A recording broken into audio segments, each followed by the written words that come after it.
Abdullah ibn Mas'ud, il montre la différence entre celui qui banalise le péché et celui qui craint son Seigneur et qui sait que le péché, ça peut détruire.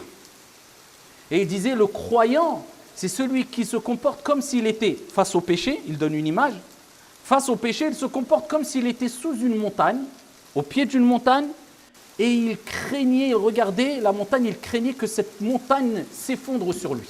Voilà comment le croyant doit voir les péchés. Je vois un péché, j'ai peur. Ce péché, il va avoir des conséquences très graves. D'accord? Il a un certain goût sucré au début, mais après le goût est très amer. Après, tu le regrettes. Et il dit, quant au débauché, comment il voit le péché? Il voit le péché comme dhubaba, comme une mouche qui passe devant son nez et il fait un signe comme ça avec sa main. Pour lui, le péché, c'est comme une mouche qui passe devant lui et il fait juste comme ça. C'est pas grave, c'est rien.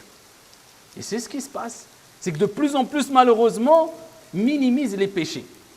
Alors pour nous prémunir de commettre des péchés, des graves péchés, pour nous éviter de banaliser les péchés, et souvent à coup d'avis juridiques de pseudo-théologiens, c'est pas grave, iftir qalbak, demande à ton cœur, s'il ne faut pas exagérer, eh bien, il est important, surtout aujourd'hui, de mettre en application ces quelques vers du poète Ibn al-Mu'taz, rahimahullah ta'ala, lorsqu'il dit « Khalli dhunuba saghiraha wa kabiraha dhaka tuqa » délaisse les péchés, qu'ils soient petits ou grands.